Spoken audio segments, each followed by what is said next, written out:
All right. All right, we're good. Mr. Nima, welcome to Crooked Spine Show. Thanks for coming on the show today. I appreciate it. We've talked before about what attorneys go through and how to help clients, people like myself that have accidents that get in, for example, maybe DUIs or speeding tickets too.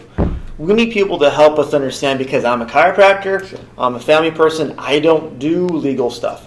I go to DMV, I get shaky because people know their smiles. Of course, so do I. If I get pulled over, it's like, oh no, now what do I do? Sure. So I want to know exactly, my audience wants to know too, how do we get through this things that are called accidents, tickets for 1-2, getting pulled over? Sure. How do we make sure we're safe and don't say or do the wrong thing, and the timely manner we have to do things also? Okay. So how do you want to get started? What's the biggest question you usually get asked when someone calls or talks to you in a public place? Okay, that's a great question. So, twofold, and I mean, I may want to just mention this. We specialize in DUI defense as well as car accident cases, so personal injury. And it goes both ways. When it comes to a DUI, potential DUI, I always tell people, jump right in. Yeah, I always tell people to take an Uber or Lyft. It's so convenient, right? I prefer not to have clients in regards to DUIs. DUIs can, is a leading cause of car accidents, deaths, and things like that. So the courts do frown upon them, very much so. But has the pendulum swung so the courts, even if you're on the fence or possibly, I've seen people where they've not even had DUI, but they've had a couple beers, now they get dragged into DUI. Sure. So now it seems like it's the extreme the other way, to where you have to protect yourself against the legal system because you're at fault no matter what. Of course, exactly. Yeah. And it's funny when people ask sometimes what I do, and I tell them I do DUI defense or criminal defense. Their attitude towards me changes immediately. But I can say with 100% certainty that 100% of my clients are really not criminals, right?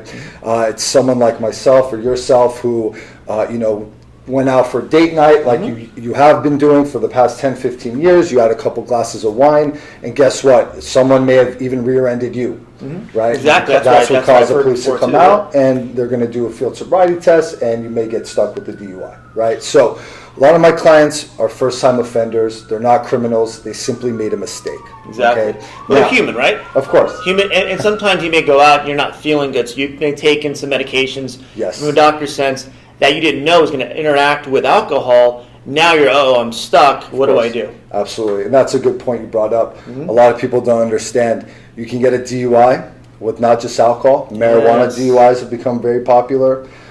Sleep aids, prescription medication, pain medication, all these things can cause you to potentially get a DUI. And just impair your mental or physical ability. Exactly. Yeah. And now, for example, a soccer mom or stay-at-home mom, sometimes takes sleep aids at night to go to sleep and has her kids in the back seat and gets pulled over for a DUI. The consequence is going to be even more greater, right? So, real quick to bounce back and answer your original question, if you get pulled over for a DUI, okay, there's a sort of checklist I like to always tell people. Please. Of course, and I'll share it with everybody. And a lot of what I enjoy doing is educating. And most people don't know their rights. Exactly. Right? So first and foremost, you get pulled over. You always want to ask the officer why you were pulled over. Okay. 90% of the time, officers are wearing body-worn camera.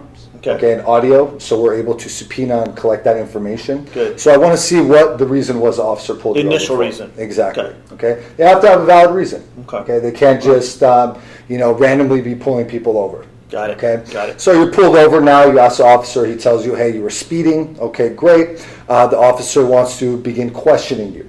Right. A lot of times, I tell my clients, you ask the officer, "Am I free or am I being detained at that point?"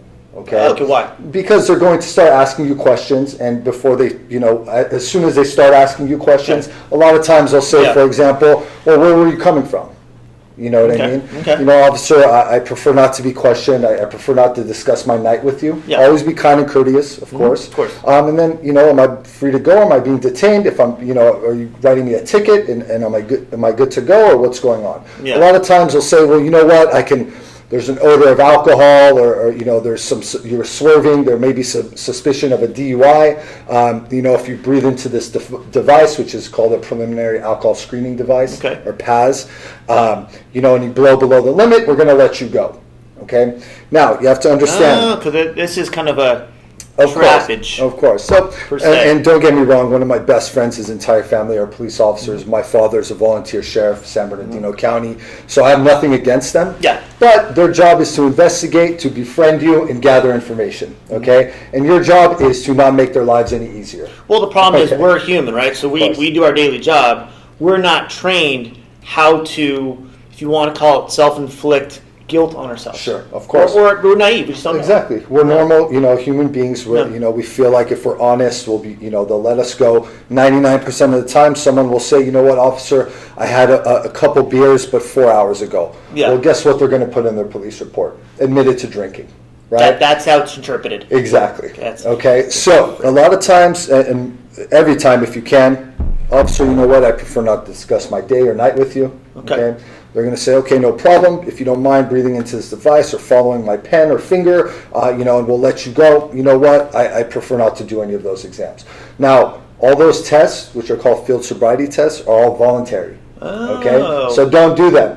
Right? Dang it. So don't do any of As the a good field. human, you're thinking like, I'll do it Exactly. because I'm being told what to do. It has to be a legal thing that I have to do to make sure I can drive away on my own. Exactly.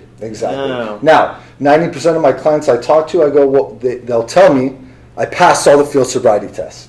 And then I'll ask them, my follow-up question will be, well, do you feel like you passed them, or did the officer tell you you passed them? Yeah. And always their answer is, no, I did really well. I feel like I passed them. I got an A. Exactly, right? So these are very subjective tests. So you walked right? out of a test like, I got an A, and I also get the Exactly. test results back like, how come I You failed? fail. Every single time you're failing these tests. I haven't seen one police report where someone has passed all the field sobriety So unless tests. the cop says, hey, you're good to go, Exactly. you passed everything. Exactly. If Here's your you're- gold star. Exactly. So if you got the A, Yeah. they'll let you go. Yeah. Right. So Results are right there. exactly. So don't do those tests. At that point, once again, you can ask, am I free to go? Or am I being detained? Usually, sometimes, if you're obviously not inebriated and you're good to go, they'll, instead of going through the process, they'll let you go because they Okay. know, hey, this person is someone I don't want to mess with. They know their rights.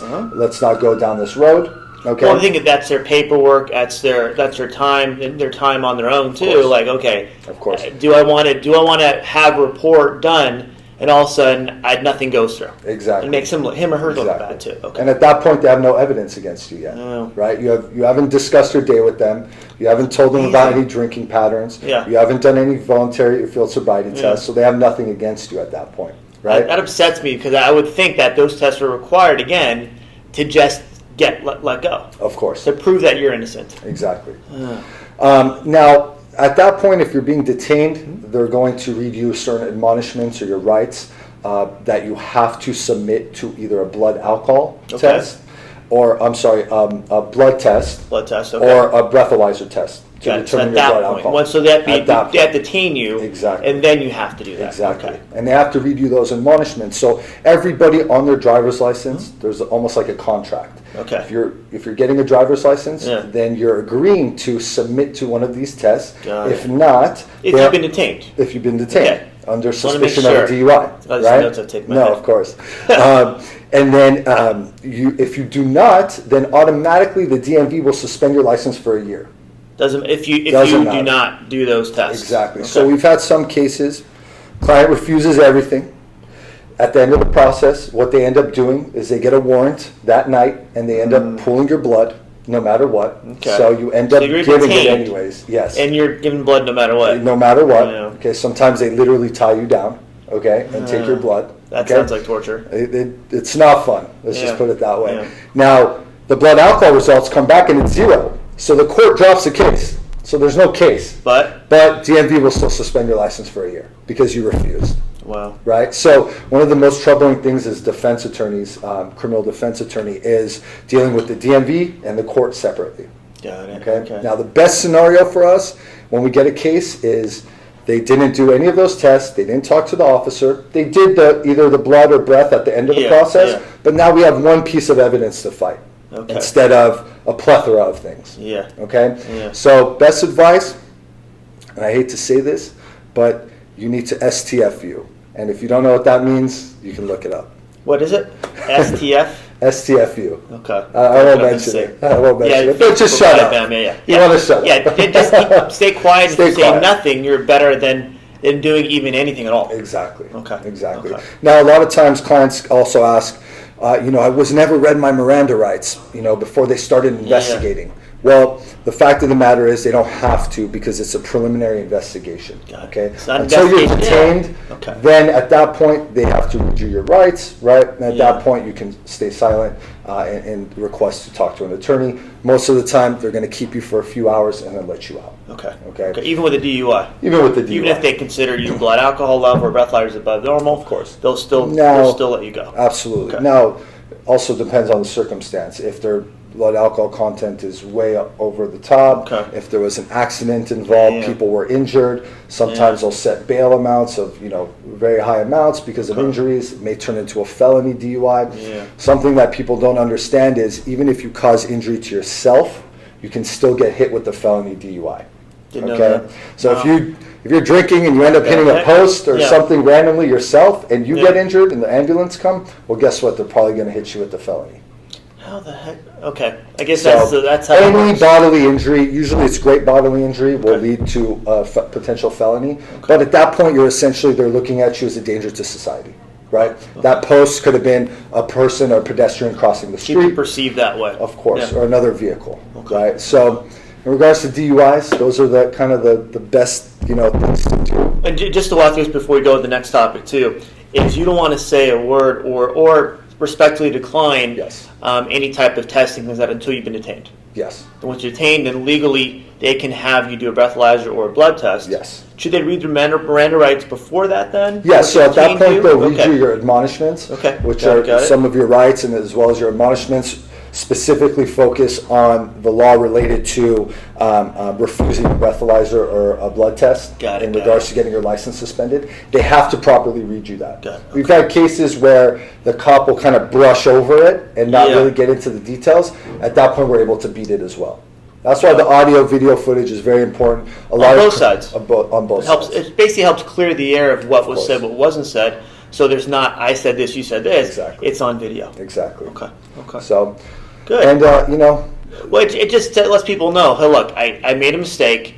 I don't know what happened. I don't know why it happened, an accident or getting pulled over or I was swerving. But let's make sure I don't bury myself by saying or doing the wrong thing. Exactly. And that makes sense. Now, obviously, the best thing to do is not drink and drive, and I always tell everybody that because you can still get a DUI even if you're below the limit. Mm-hmm. Wow. Okay? So there's a couple counts. The way the vehicle code reads, it's a vehicle code 23152, and then there's an A count. Typically, it'll be an A count and a B count. Okay. One of them reads essentially that you're driving over the limit of a .08. Okay. And the other is pretty vague and doesn't include any blood alcohol amount. It just says you're essentially driving impaired. So vague meaning that they could take it either way to their benefit? Yes. Yes. So even if you're below the limit, some counties, and if you take it this far, will actually bring in expert witnesses to discuss that, hey, Dr. Tony, based on his body size, weight, his, being a male at this age, the way his body metabolizes the alcohol, he was under, he was impaired at the time of driving. And that's when you get an attorney to go, no, he wasn't because of this, and this. That's why you hire counsel. Exactly.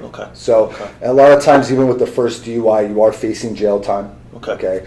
So the penalties can be very severe. Yeah. Is California the worst state, or is it just in general nationwide? Well, I would say specific counties, actually. Let's discuss counties in the local area in California. Inland Empire. Inland Empire, of course. San Bernardino County is probably one of the most lenient counties. Yes. Okay. Riverside, Orange County, and LA County are much more strict. Okay. Even with the first-time DUI now, you're usually required to install an ignition interlock device in your vehicle, which is essentially a breathalyzer every time. Doesn't matter, 9 in the morning, going to work. Yes, exactly. Great, 5 minutes. So, and another thing people don't realize is I get a lot of DUI cases the morning after. Okay, you think you slept it off. Yeah. I got 5 hours of sleep or 4 hours, and the next morning you're driving, ready to go. You still have alcohol in your system. Wow. So after a heavy night of drinking or binge drinking, it's best not to even drive in the morning. Wow. Okay. So those are kind of the quick tips, and it's always beneficial to get an attorney. And just having someone to call, hey, look, I got this thing right now. what should I do? Exactly. There's so many little nuances. Yeah. Okay. And most of my clients, they try to go on Google and try to figure it out. Okay. One of the biggest value adds that we bring to the table is you get to contact your attorney at essentially any time. You can text us, call us, email us, and we're responding literally within minutes. He does. Okay? He does. Trust me, he does. He does. We had a conversation about a case, personal injury case on a holiday weekend. Yeah. In the morning, Yeah. to walk my dog. Yeah. Yeah. And so a lot of it is when you have someone like Nima or his partner too on your side. At that point, you're not calling the secretary between 9 and 5, and that's it. You're not calling the paralegal, and she has to call the attorney. That can't be reached. Of course. We've had so many cases where they'll hire another attorney because they're $300 cheaper. 3 weeks later, they call us and they go, I'm freaking out. I haven't been able to get the attorney on the phone. I talked to the paralegal or secretary a few times. They never got back to me. And these are some of the things we try to warn people from the get-go. Yeah. But, to each their own in that regard. It always comes down to, if I talk to someone, I'm more comfortable. I can trust them. It's in healthcare, attorneys, whatever it is. When you can talk to them, you can trust them. At that point, they're on my side. I have a question 10 minutes later, and they call them back. Yes. That makes your life so much easier, not only from a legal standpoint, but just psychologically too. 100%. What does it take a case to get to court and get things cleared out? What's the length of time?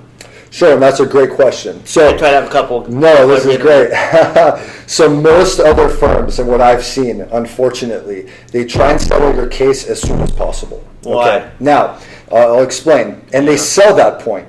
Okay. They tell the client, we're going to get this done, wrapped up in 2 to 3 months. You're going to be, good to go. Yeah. Well, guess what happens? They typically go to the first court date, which is an arraignment. They'll try and squeeze an offer out of the DA that day. Yeah. Okay. Yeah. Now, usually at this point, keep in mind, they have no evidence, none of the discovery yet to even have reviewed, and they're already asking for an offer. Wow. They offer meaning that there's some form of guilt. Trying to plea out. Yeah, plea out. Yes. They're admitting fault, guilt, or no contest. This doesn't sound like an attorney that would be on my side. Yes. Okay. Now, and then the second court date, they're trying to plea them out, essentially, and get the case wrapped up. Okay. Easier for the attorney. Easy for the attorney. Yeah. Not the best outcome for the client. At all. But guess what? They spun it to sell the client on the fact that we're going to get this wrapped up and resolved within 2 to 3 months. But and the client's paying the attorney to help him out. Of course. Not. Okay, got it. Just want to make sure. Now, the difference with us. Our cases usually will take 4 to 6 months because we're having on average 3 to 5, sometimes even 6 court appearances. Fantastic. Now, good why? I'll explain why. I know why. I'll explain why.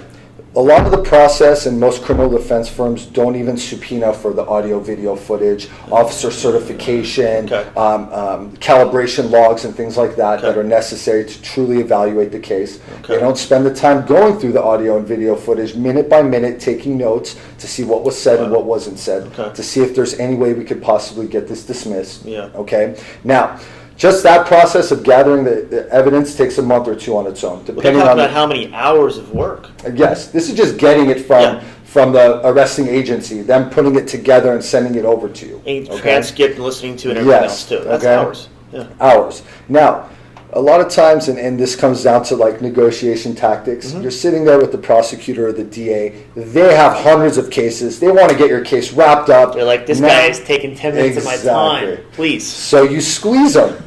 So you drag it on, and by the end of the process, they're just ready to get done with the case. They don't want to deal with it anymore. They have 100 more this month, and they're willing to negotiate a little bit more favorably. And their job is to make sure you listen to every case clearly and diligently and make sure. So they're going, man, just get this one off my plate. Yes, exactly. Wow. Okay. And then along the process, another thing that we do and I always tell my clients, I have one bit of homework for them, and that's for them to begin gathering character reference letters. Got it. Okay. Friends, family, loved ones, coworkers, priests. Anyone, priests, exactly, churchgoers, anyone they feel comfortable asking. Got it. Okay. We put this together, and it's called a mitigation packet. Okay. What most attorneys don't do and don't realize, and what they see on TV is an aggressive defense attorney arguing with the judge, arguing with the prosecutor. You argue with anybody. That is furthest from the truth. That's called you cause more egos. Exactly. So now they're going to hate you. Exactly. Again, negative marking for your case. Exactly. I think that's just me. No, of course, it plays out exactly like that. So what we try and do is we try to truly plead to that emotional chord. At the end of the day, the judge is a human. The prosecutor's a human. He has a life, human, family, whatever it is. Exactly. You don't know what they've gone through, what they dealt with that morning. You know what I mean? Their wife or husband gave them a hard time before they left. They didn't take out the trash, so on and so forth. Didn't walk the dog. Exactly. Funny story, but I'll tell you later. But so we really try and be kind, courteous, right, to the prosecutor, to the judge, respectful. I mean, I am the nicest person to the bailiff, to the clerks who do most of the work. He has a great smile, by the way, too. See, look right there. Thank you so much. I appreciate it. And we get a lot further, right? Yeah. And when we present that mitigation packet, we go through the character reference letters. I explain that, hey, listen, this is our first time trouble with the law. Look at all these, 5 to 10 people. Don't take our word for it. Don't take his word for it. Listen to the people in his life. Okay, that are willing to vouch for him. It's a mistake. It was a mistake. He didn't realize what he did, how he presented himself, anything else to him. Exactly. Nice. A lot of times, if you have a family and kids, we try to put a photo of your family up top. Nice. Keep in mind, 99% of the time, clients aren't in court with us.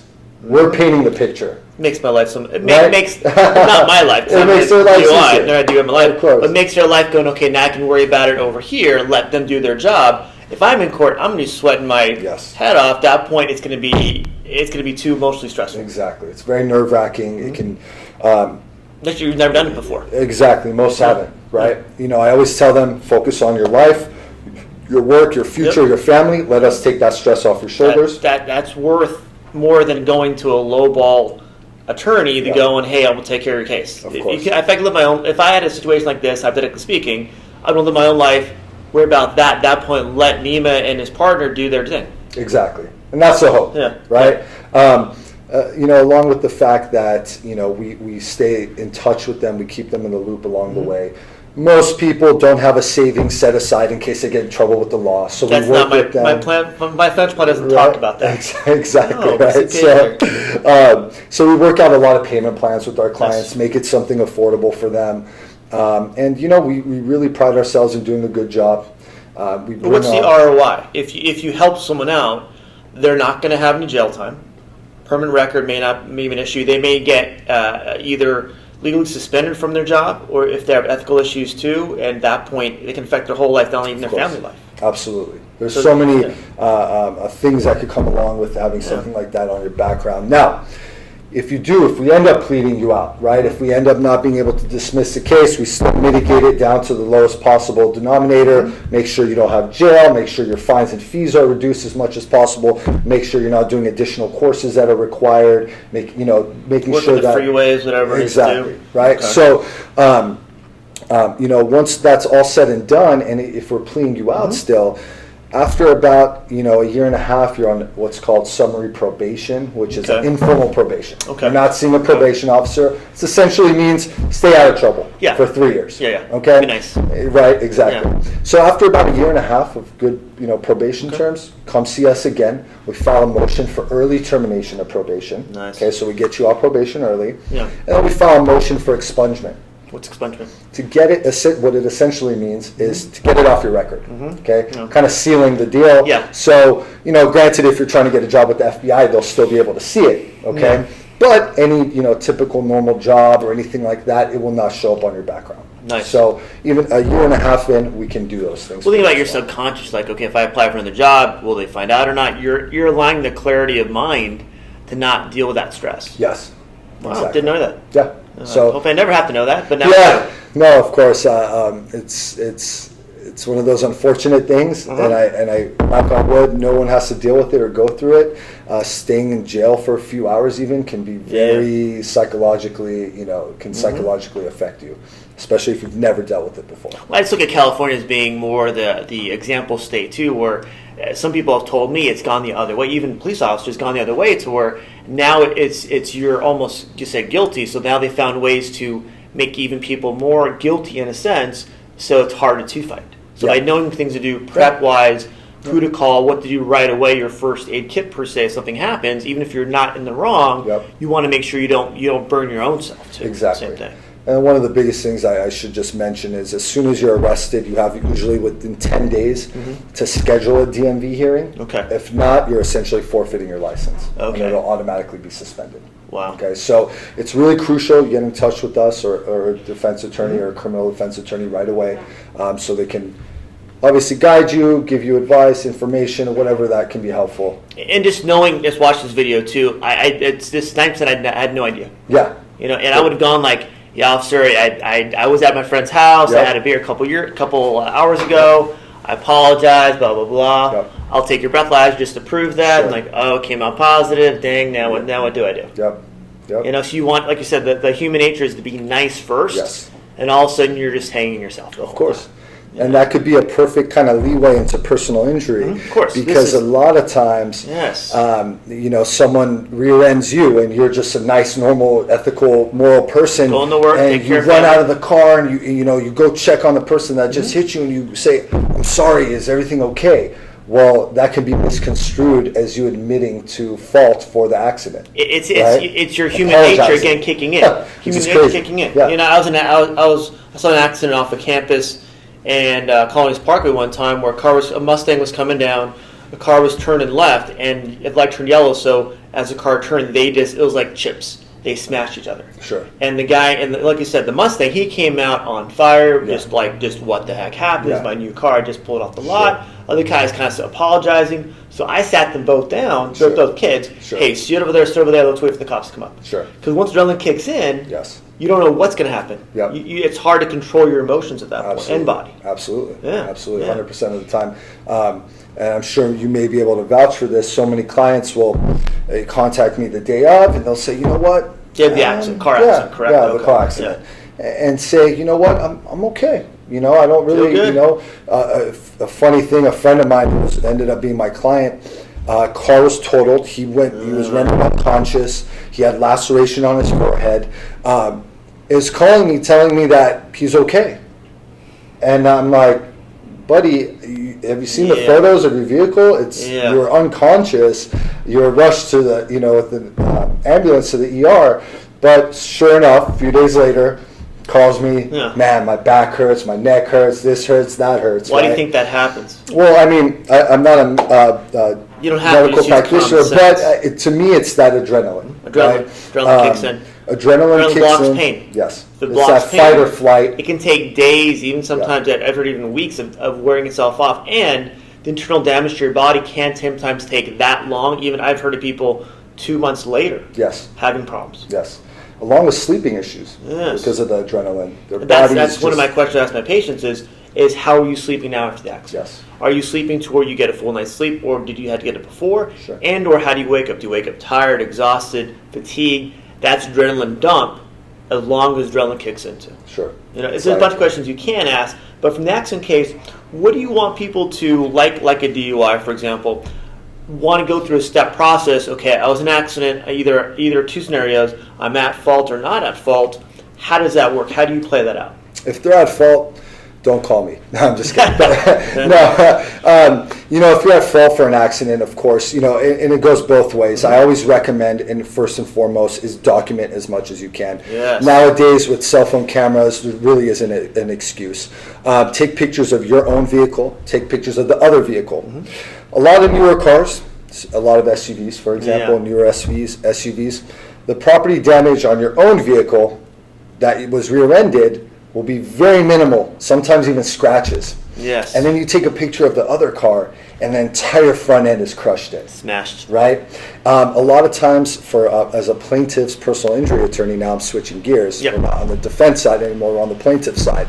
I request that photographic footage of the other vehicle, and most of the time they don't disclose it. Right, so we don't even have photos of the vehicle. Later on, you can gather them if you file a lawsuit. However, in the interim, during the settlement process, why not have your own evidence to save time? Exactly. Take photos. A friend of mine was involved in a very bad accident that could have possibly been liability either way. Either way. Okay. But what he did was he turned on his video camera, kept his camera in his hand. The guy admitted to hitting him, which he later changed his story, of course, once he spoke to the insurance. My friend ended up sending the video to the adjuster, and they Easy. apologized, and they immediately accepted liability. Well, Right? you talked about that one too. Yeah, so record, yeah. take photos. Now, if this is a tough one, but if you have health insurance, or even if not, if you're really injured, if you feel like you need to, call the police, right? Especially if it's a bad accident, you need the police there. We want to get a collision report. Sadly enough, a lot of times police officers won't come to the scene unless there is an injury. And when you say injury, is it something to where you just don't feel good, or there's blood, or there's a broken bone, or is it more based on car damage? My car has to get towed. At that point, I should call the cops, or what do you suggest? What's the black and white, or if there's a black and white line? That's a great question. I think that's different for everybody. Okay. For example, if it's myself, if I'm rear-ended, Yep. and I look at the damage and it's pretty bad, and I feel like it was a pretty bad hit, I'm gonna call the police. I want to go. I want to play it safe. Good. My idea with this and my thought with this is to always play it safe. Good. Okay, for twofold. One, you're obviously, and this is the biggest thing that I care about with my clients, is their health. You're making sure you're going to be okay. You're going to the hospital. Okay. Two, it helps your case if you ultimately end up hiring a personal injury attorney. Well, if you're in an accident, you have an emotional trauma, and you feel like things are just not right, that's called adrenaline. Yes. Adrenaline blocks pain. So you didn't even know your injury point at that point, not realistically, of how your body's doing. Exactly. And even your thought process also. Sure. So by having a set, hey, how do we do this, this, and this, and having that set in your mind no matter how good, and having that set in your mind to know no matter how good or bad you feel, I'm going to do this step, this is this step, so I'm covered either way. Yes. I'd rather overshoot and have too much information than have not enough, like, hey, if once Nima calls me, hey, do you have these pictures? I'm like, dang, I forgot the pictures. Because that guy said it was going to be okay. Yes. Yeah. Exactly. How many cases do you get to where someone calls, hey, when I first had the accident, the guy said he paid me cash to fix my car. At that point, now he's going back on his story. How often does that happen? You know what? Thankfully, we haven't had too many issues like that. A lot of times what we want to see is an insurance company involved, right? Good. And there has to be injuries, right? Not good, but it has to be a reason. Exactly, right? Otherwise, you really wouldn't need our help. Now, there are some rare occasions where that happens, and they'll say that they'll pay out of pocket. Now, you want to keep in mind, pay out of pocket the insurance company or the person? They want to pay out of pocket to get the vehicle repaired, for example, because they caused the accident. Now, keep in mind, that's just a property damage. What if you need to go to see a chiropractor? Or what if you go to the urgent care, or your ambulance bill, or your ER bill? Well, I'm pretty sure that at the scene, too, they don't have a notary there with a document saying, I'm going to legally pay for your physical damage, your body damage to your car, and to any medical needs you need. Exactly. So it's word of mouth, somebody you don't even know usually if it's in an accident. Of course. So how do you trust that person you've known for about 10 seconds because they hit you? Of course. And a lot of times, if they're offering that, it's probably because they don't have insurance. Okay. So that leads me into. I forgot about that scenario. Yep, and that's a bad one, and we deal with that all the time. How does that very work? Common. So, and this is one thing we're going to discuss is always have what is called underinsured and uninsured motorist coverage. Isn't that required now in California? It's not required. Okay. But check my policy. Yeah, you have to check your policy. Call your broker, call your insurance agent now. So uninsured or underinsured? Uninsured and underinsured. They're coupled together. So if you have one, you're typically going to have the other. Okay. In California, it's not necessary to have. Required. But the insurance company has to have a waiver that you have signed. Okay. We've had instances where I'll request a waiver and my client has maybe signed but didn't date. Okay? And that gives us a little loophole to go after and potentially get them to recover. Now, uninsured. If somebody hits you that was at fault, does not have insurance, your uninsured coverage will kick in. Got it. Automatically. Okay. Got it. There still is things that need to be done, and we need to, demand it, and sometimes it has to go through arbitration. However, the hopes is you're essentially paying for that extra umbrella coverage in a situation like that. Now, it doesn't cause your own insurance to go up, your premiums. Doesn't change just the price. Doesn't change anything. You're actually paying extra to have this coverage. Good. Okay? Now, it's very nominal extra. I'm talking about maybe $10, $15 a month more. Okay. What's percentage of people in, say, Southern California that don't have insurance? That's a great question. I don't know statistically. It's higher than it was a few years ago. I'm sure it is. Because insurances go up and up and up. People just can't afford it. They can't afford them a lot of times. But the good thing is there are a lot of cheap insurance companies out there nowadays. Yeah. Some that we hate, we won't discuss. But it's capitalism. It's okay, I'm going to provide insurance, give you enough insurance just to make sure you have some coverage. Of course, exactly. And then the other type of coverage or umbrella coverage is you want the underinsured coverage. Okay, got it. One thing that's tough about California is minimum policy limit is $15,000. Okay, I have cases where my clients need surgery, epidural injections, fractured foot. Okay, and a long plethora of things that a $15,000 policy is not going to cover. Not enough. Exactly. Yeah. Okay. So when you have the underinsured coverage, it'll essentially kick in and cover the difference. And you've already paid for it, so they have to cover it. Exactly. Right. And the problem with your insurance too, you have to almost sue the other insurance company. You're avoiding that step by having your own insurance cover that. Exactly. That's great. Exactly. Good. Okay. So those are the two biggest things that I would, having insurance is a necessary evil. Okay. You have to have insurance. Yeah. You absolutely do. Now, making sure you have good insurance and good extra umbrella coverage. Okay. Those are the key things. Okay. And besides the uninsured and underinsured, what else should you have in your policy, or what? Once again, you want to. A lot of times, you want to depend it on, kind of the assets you may have. The how much money you have in the bank.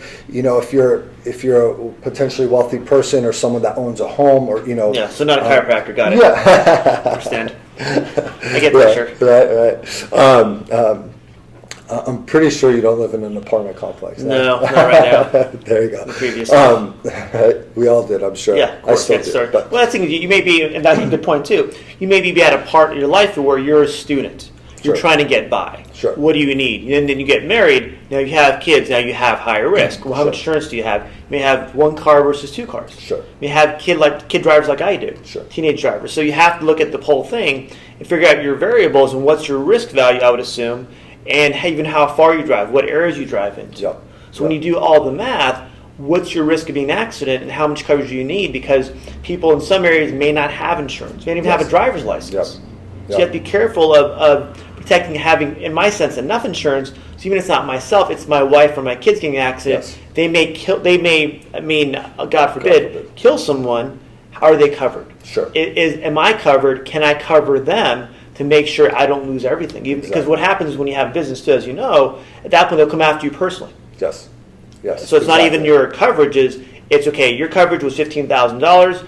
Now your limits are met. How do you want to cover the rest? Exactly. So you sue the person personally. Exactly. That's So rule of thumb for me is if you can at least get 100,000 coverage, Easy. Get at least another 100 to 200,000 in UM and UIM. What's that? The underinsured and uninsured. Okay. Sorry, we call it UM or UIM. Okay. Cool. So that way you're at that point you're essentially covering that probably covers 99% of all injuries. Yes, if you're having surgery, a lot of times it'll still it'll be enough to cover all those things. Nice. Okay. So that's the rule of thumb. Obviously, if you can afford it. Yeah. Okay. But those are probably the biggest things that I would encourage everybody to go and check literally today. Get a copy of your declaration page. Call your insurance broker. Find out what policy limits you have.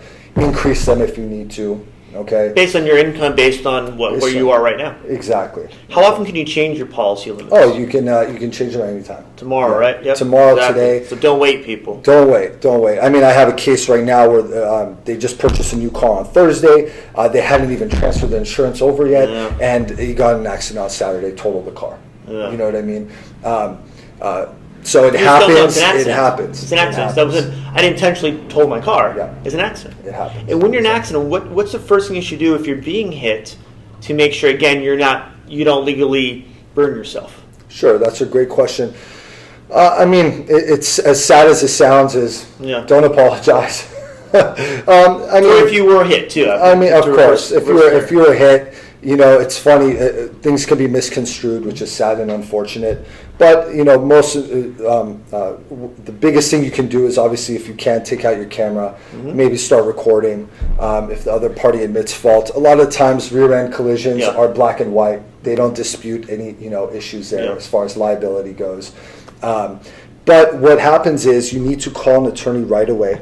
Okay, the reason why is we create essentially a buffer in between you and the insurance company. Got it. Okay, now anything that they want to relate or ask has to come to me. Why is that a good thing? I know why, but they may not know why. Of course. So once again, innocently enough, the other party's insurance adjuster calls you, starts asking you questions. Right? Mm-hmm. Yep. You weren't the one that caused the accident. And they're recording it the whole time. They're recording everything.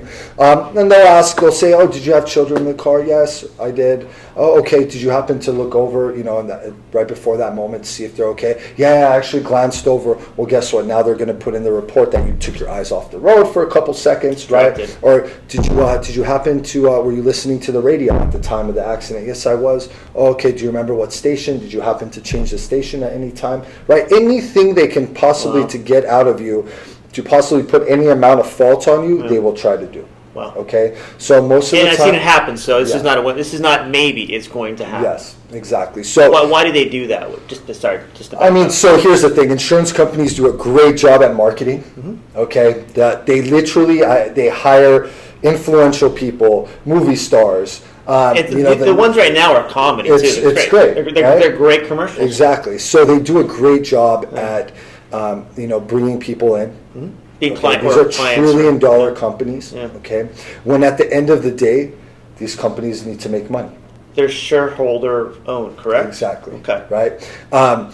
And their adjusters are literally put into place to save the company as much money as possible. Mm-hmm. Okay. I completely agree. This is not maybe. This is how it works. This is the truth. So it's very sad to see when someone calls me and they say, I went with this particular insurance company. They did they told me friendly neighbor and all these things that they promise on TV. Now they're not even taking my calls. Yes, I love exactly. I'm a fan of him. Yeah, it's great. The most likable people. Yes. The most influential people they're using to get people in the door, and then when push comes to shove, their overall objective is actually opposite of my clients and my objective, which is to get my clients as much money, and theirs is to save the insurance company as much as money. Exactly. And you pay your premium every month. You pay your insurance every month. But their job's even from you as their client to go, how do we minimize this damage to our company? I've had people, like you'd mentioned too, call and go, we're going to offer you $400 for your accident. We apologize. My client hit you. And they go, realize my car damage alone is $1,000. Yeah. And realize when they call you too, that's the same one over and over again, is they have no documentation, they have no medical records, they're going off of maybe pictures or some words from their client. They have no idea what they're looking at. They have no, if you want to call it, due diligence they've done. They're just trying to find a number in your head based on where you live, how old you are, and how much they think the damage is to the car. Exactly. They try to settle those things right away to minimize. I had a client of mine where the adjuster was at their house the next day. Okay, trying to settle the case. Mm-hmm. She happened to have been involved in an accident about 4 or 5 months prior and had some MRIs on the table. The adjuster actually took photos of the previous MRIs as well. Okay. Right, so you're giving him all your cards, realizing how, and the company's going to realize how do we manipulate that in our favor versus the client's favor. Exactly. Wow. Right, so it's really important to call us right away so we can put that buffer in between. Okay, I never allow my clients to give a statement to the third-party insurance, which is the one that caused the accident. Okay, by contractually, they're supposed to be able to give a statement to their own insurance, which we have no issue with usually. Okay. But creating that buffer alone takes anxiety, stress off my clients. Mm-hmm. Okay, they're not getting harassed by the adjusters. I'm dealing with all that. Okay, and we're making sure that we don't do anything that could possibly negatively impact their case. Exactly. Okay, this is their one shot, their one opportunity to get their medical care paid for. Okay, get their car repaired. Okay, or if it's totaled, a new car. Okay, because sometimes enough for a new car too. Sometimes they'll lowball them and go, "We'll give you $2,500 for your $7,000 car." Exactly. So sometimes we have to push them a little bit more in regards to that as well. Because once you sign on the dotted line and you settle your case, you're essentially giving up your rights to go after them or the actual defendant or person that caused the accident in any given time in the future. Well, and my medical side too of that is I get people coming frustrated where they settled cases 3 months ago. Yeah. Now their neck pain's coming back. Yep. Now their back pain is coming back. Yep. The neuropathy they had before, the arm pain, the arm numbness, never went away, but their attorney said we had to settle case, the case was over. Yeah. So realize you have to make sure, I don't care who you go with, unless you're physically well, you should never sign anything. And I want to say physically well for at least maybe 2 or 3 weeks, even after you're done treatment, to make sure your body's going to stay well. You may feel great for a couple of weeks, even doing physical therapy. At that point, once you stop and you go back to normal routine, know what's going to happen. Once you sign up, that's it, you're done. Exactly. So, there's no rush, essentially, to try and get your case settled as soon as possible. No. Right? Usually the statute of limitations for an accident case is 2 years, before you can file a lawsuit on it. So, now, with that being said, insurance companies, one thing that they look for is gaps in treatment. Okay? Got it. They don't want to see gaps in treatment. Once again, they want to point the finger as much as they can to my client, right? Exactly. Or the innocent party here.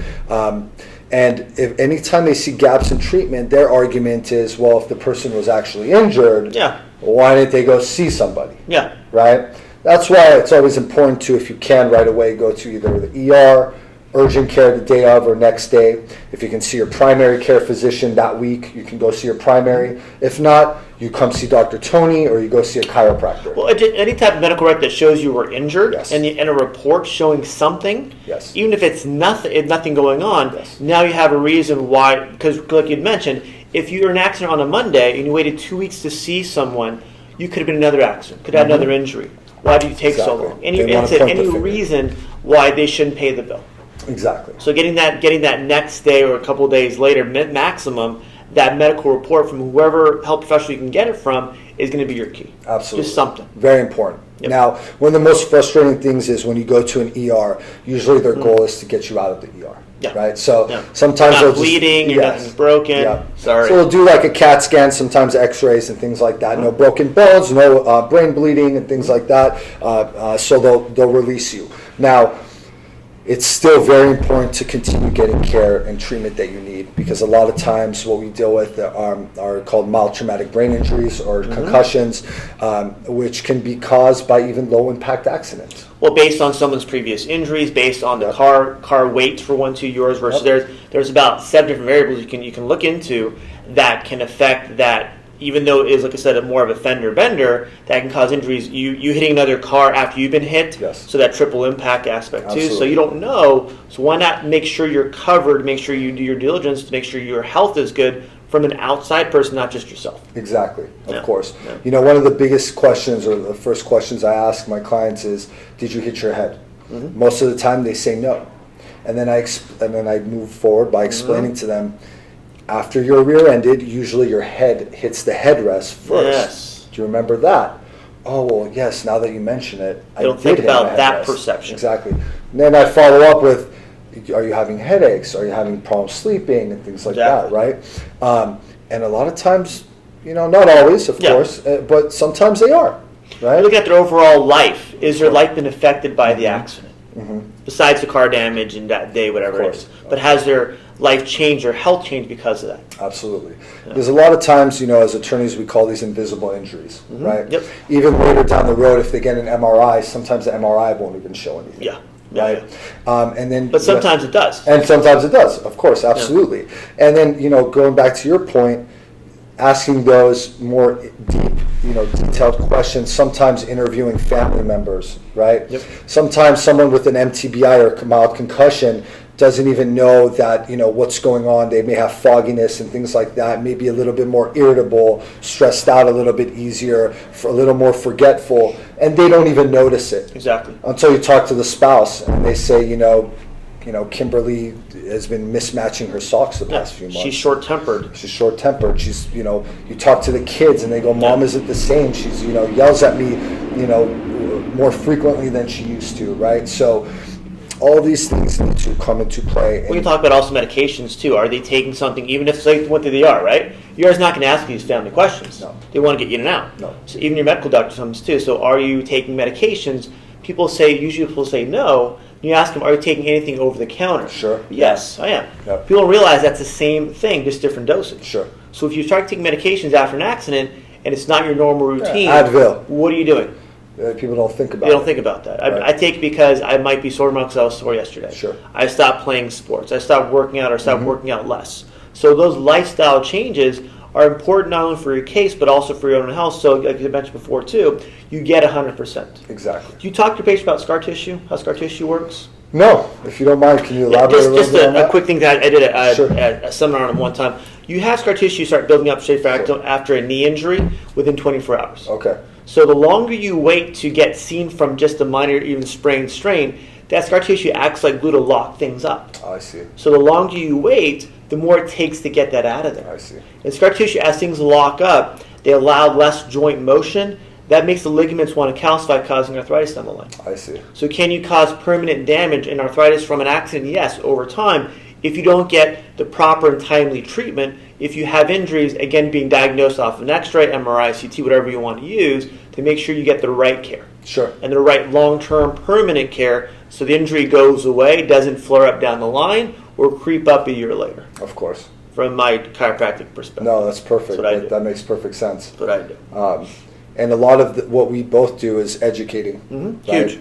Huge. 99% of the people I talk to don't know any of this. They don't have to, unless they're in an accident, unless they have something happen in their life. Now what do I do? Exactly. And having a health professional and yourself on their team allows them to get the right timely need for information, questions. Should I take this call from insurance company? Sure. Even the person who hit me is calling me, trying to settle for one too. What do I do? Exactly. And you avoid that stress to someone's life by saying, "Hey, here's my case. Take it over. Call me to anything." At that point, I'll be here living my life, trying to get myself healthy again, so I can spend time with my family and enjoy a quality life. Exactly. And that's one of the biggest things I always tell my clients. I tell them, once we get this process started, you're now in the captain's chair. That's it. Okay. You need to make sure you're going to your appointments and seeing the right doctors. Listen to your doctors. If, for example, Dr. Tony or a chiropractor refers you to get an MRI and there's findings in the MRI and then they refer you to someone else, make sure that you're doing those things and making sure you're going to your appointments. I always tell them I wish I could come pick you up and take you to your appointments myself, but... Well, some people realize, well, my daughter has a soccer game. I know. And I can't make my appointment this week. Yeah. My son has a thing over here. Realize the longer you wait for care, the more your injury is going to sustain to become permanent. So now you need longer care, and now the insurance company is not going to pay for the longer care. Exactly, and it'll affect your case as well. Case, and case even beyond the case to your overall life. Yes. So why not spend that 2-3 months? Okay, family, I'm going to take care of myself. We'll find you a ride for the soccer game. We'll find you a ride for your basketball game. I need to make my appointments. Exactly. I need to go to this MRI. I need to take care of this doctor. So I want to make sure I'm 100% for you guys for the rest of your lives once this case is finally done and my physical and mental health is back to my 100%. Of course, absolutely. And that may take 3 months to happen. Maybe take 4 or 5 months to happen. Sometimes even longer at times, right? And keep in mind, life happens, right? I had a client where in the middle of his treatment, 2 clients actually, got married and went on honeymoons, right? Yeah. It doesn't mean don't get married and don't go on your honeymoon. No, please, But make sure you're relating that information to your treating doctors, whoever they may be, so that can be properly documented. Huge. Okay? Huge. So we can justify that 2-3 week gap, for example, if we need to. And as long as it's been documented, but if the insurance company calls and goes, "Hey, how come I have these notes here and there's no care for 2 weeks?" Then you have to backtrack and go, now let's find out what happened. Exactly. It makes the client look bad, makes the case a little bit harder to settle. Exactly. So I always tell my clients, this is your one chance. Don't try to tough it up. Be as open about what's going on with you, your pain, any little thing that's bothering you. Relay that information. Make sure your doctor's documenting it. If you're going on vacation, if you're missing appointments, make sure to relay that information. Don't just ignore things, okay? The more we have things documented and noted, the better it is for the outcome of the case. Exactly. And again, Nima's going to worry about the outcome of the case. I'm worried about your overall health. Yes. Can you make sure your health gets 100% so it stays there? And when there's a lapse in care, when there's days off or weeks off, why? And if it wasn't, okay, you may have a reason or excuse, let's get back on track, make sure. Some people will fall off of care, and they just never come back because, I feel good enough. Yep. Well, good. Yeah. I'll see you in 3 months when you're not good enough. At that point, case is closed, you pay out of pocket. Yep. And I still understand that. It's tough, and you mentioned getting 100% better. Exactly. But I don't know if you can agree with this or not. A lot of times, especially if it's a severe accident, as much as I would love my clients to get 100% better, realistically, they never get 100% better. Yeah. And us as plaintiffs, personal injury attorneys, our tool that we have in our tool shed to help you is getting you compensated. And realize some people have very physical jobs. Yes. So can they work with arm numbness, hand weakness, broken bones in their neck where they can't handle a lot of load on their body? I have an emergency room nurse right now who can't even use her motor functions. She's having trouble with. She can't even pick up a pen, and she works in the ER. No. Right. Yeah. So, it's one of those things. We don't just go after. This brings up a good point. We don't just go after current medical bills, right? We go after any future medical care. Good. Okay. We go after any lost wages if you had to miss any work during this time. Okay. Mm-hmm. Then we go after things that are maybe not as easily quantified, such as non-economic harms or damages, such as loss of enjoyment of life, right? If you have a spouse or loved one, loss of consortium or consortium, where you may not be able to have that loving romantic relationship you previously had before the accident, right? Yeah. So there's a lot of things that we still damages that we still go after to really try and make that person whole. Again, that's the biggest thing, right? And they may need future therapy, future care. Yes, I have some clients who are now anxious behind the wheel, right? Yeah. So they're seeing a therapist, right? These are all options that you can do and pursue to make sure that you're feeling not only physically better, but mentally better. You can back to your normal life, if possible. That's the goal. And people understand that too. Sometimes they think it's too much of a headache, I'm too stressed out with the case. You might be stressed about your case and your health now. What happens 5 years from now? Yep. When now there is no money coming in from your settlement, at that point, okay, now do I pay for my medical bills? Yep. Pay for my health care, pay for my ride to work because I can't drive anymore. Yeah, of course. Keep in mind, if you, for example, need surgery, that doesn't mean you have to get the surgery now.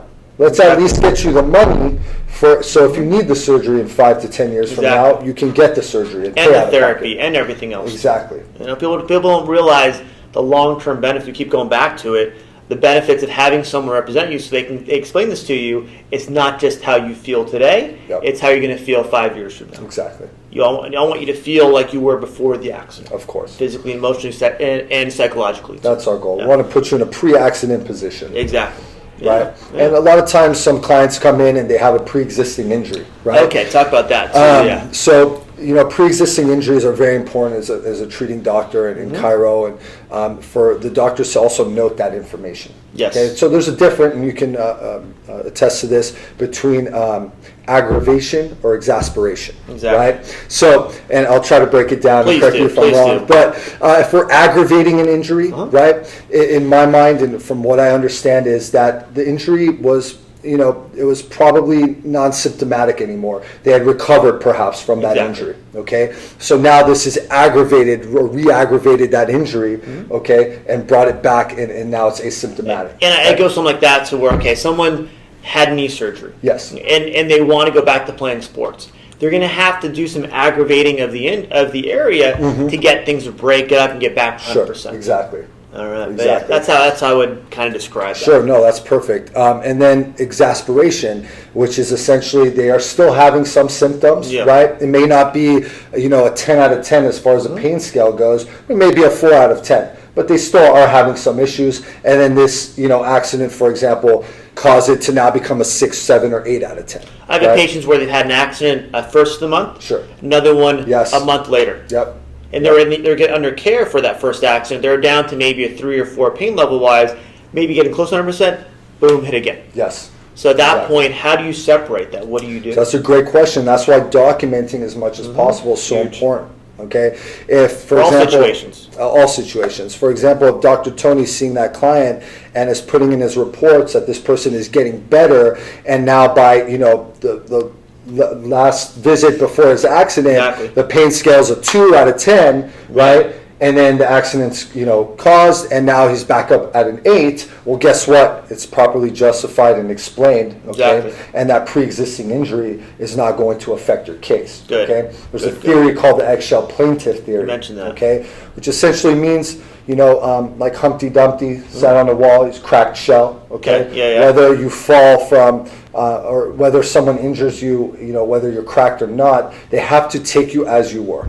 Okay, if for example you're more predisposed to getting broken bones, and I barely tap your car and you happen to break a bone, well, it doesn't matter. Okay, I have to take you the way you were, Exactly. Okay, and that's one of the biggest things that most people don't understand or realize. When people have insurance, that's why you have it, because you don't know who you're going to hit, Yes. how hard you're going to hit them, what car they're driving, Yep. what the weather's like. Yep. You don't even know, sometimes even your own car. Exactly. So that's why you have that coverage. Of course. So an adjuster can come back to me and say, hey, Yeah. well, listen, based on the property damage and this and that, your client shouldn't have had those injuries. Well, guess what? My client, already had a herniated disc that was doing a lot better, okay? And that this has either aggravated or exacerbated the situation. Well, and if you right? have even just medical records, period, Yep. and then also now you're being treated from herniated disc from maybe a work injury, Yes.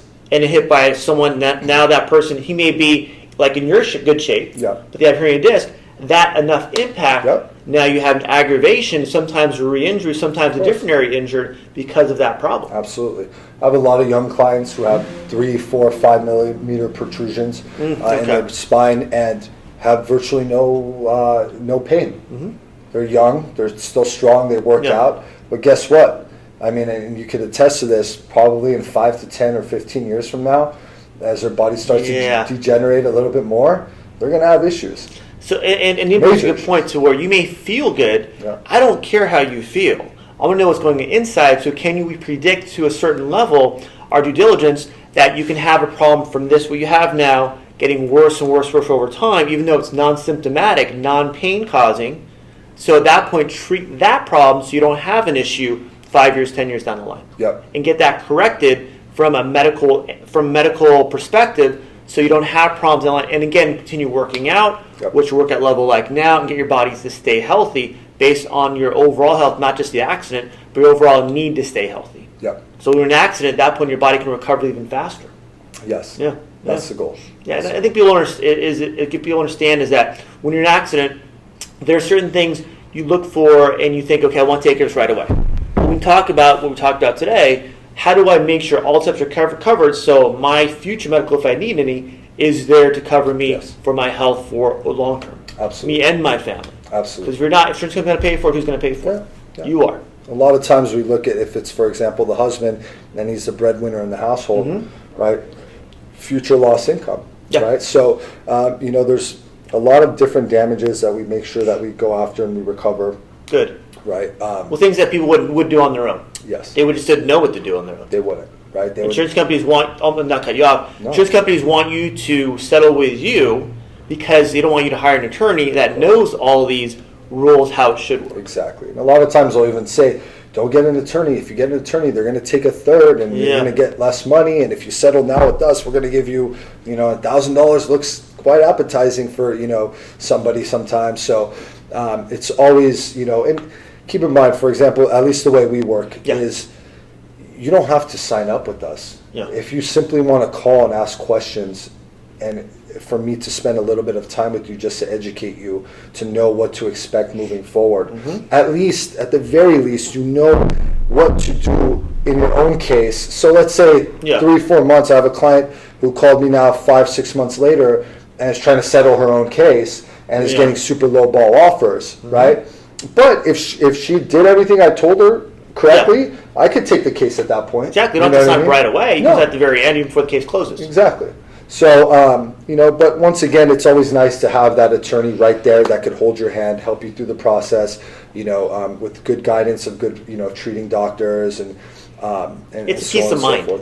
Because when you're going, unless you have legal background and can research on your own, Google may not give you all the answers. No. Can you have peace of mind to where you go, I'm going to hire this person, I'm going to pay this amount of money, but I'm going to make sure it's done the right way. Versus if I do it myself, I'm going to just freeball. I'm not going to know what's going to happen, and I'm not get compensated for not only my injuries but also my medical care too. Of course, paying more out of pocket for your medical care because you didn't do your diligence to let someone know what's going on that has experience and is an expert in this field. Of course. Yeah. Now, Doc, real quick on that point. Sure. Every circumstance is different. Of course. Now, one case, whether it's criminal or car accident case, is the same. Of course. Okay? So when people Google things, right, Yes. and they get generic, vague answers, I always relate it to when sometimes I would go on what is a medical site? Like Wikipedia or something? Wikipedia, or there's a specific medical MD.com. site, MD.com, and you type in, I have a cough, and next thing you know, you're terminally ill, and it's telling you you're going to die in 3 months. They call me Monday like, I think I have cancer. Yeah, like, exactly. You just bent over and picked up a book. How do you have cancer from that? Exactly. No. So I always tell my clients, I'm your Google. Yes. Okay? But you're a due diligence Google because your name's behind it. Exactly. I'm your Google. I'm your circumstantial based on your exact situation, based on the policy limits of their insurance and your car and your property damage and your injuries and which doctors you're seeing. Everything is different, right, in every case. So and realize when Nima says something, I said something. We're protected. You're protected from us, from the state, because we have licenses. Yes.